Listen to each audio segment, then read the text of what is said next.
kusoo dhawaada wararka idinka imanaya Goob Media.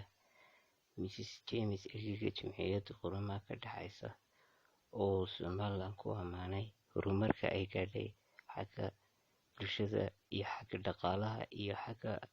ganacsiga, isagoo ammaan kula dul kufay isla markaana sheegay inuu wax badan ka caawimi doono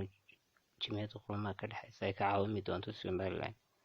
waxaana uu uga mahadnaqay soo dhaweyntii ballaarneyd ee loo sameeyey shalay toole madaxweynaha Jamhuuriyadda Somaliland iyo shacabka Somaliland. waxa uu talooyin siiyey dhaxalgala madaxweyne Biixi, isagoo kula taliyay in doorashada baarlamaanka qabto 2020 si hanaanka dimuqraadiga Jamhuuriyadda Somaliland uu sii noqdo mid sii xoogeysta. sidoo kale waxa uu madaxweynaha Jamhuuriyadda Somaliland isna dhankiisa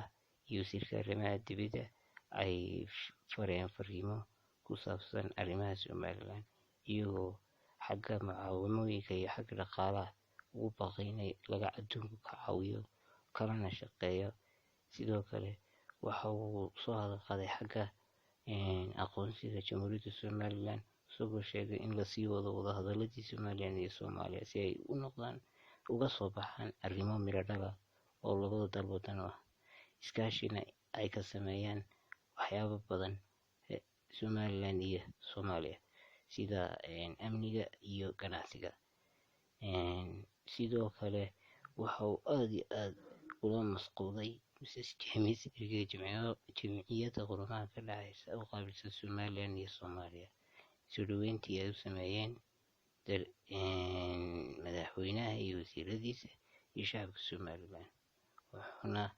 ku masquudahaa soo dhaweyntaas uu kala kulmay Jamhuuriyadda Somaliland. sidoo kale waxa uu ka hadlay in amniga iyo dimuqraadiyadda dalka kor loo sii qaado iyo xorriyatul qowlka si ay dalkan u noqdo dal arrimi xag kasta ka dhammaystiran,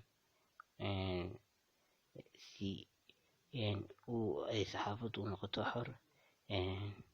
iyo arrimaha doorashooyinka in lasoo dedejiyo aan waqtigoodii la dhaafin. sidaas isla markaana waxa uu sheegay Mr James inuu Somaliland tahay meel aad iyo aad u horumarsan oo uu ku masquuday, wuxuuna kolay kusii sugnaan doonaa ilaa maantadan oo uu sii joogi doonaa Somaliland si uu ugu sii kuur galo arrimaheeda iyo doorashooyinka iyo horumarka ka socda Somaliland. sidoo kale wasiirka arrimaha dibadda wuxuu sheegay in Somaliland iyana dhankeeda arrimo badan ay furtay inuu uga gudbiyo Jamciyadda Quruumaha ka dhexeysa oo uu ka qaado arrimahaas oo dhan si ay u hesho mucaawinooyinka ay adduunka uga baahan tahay.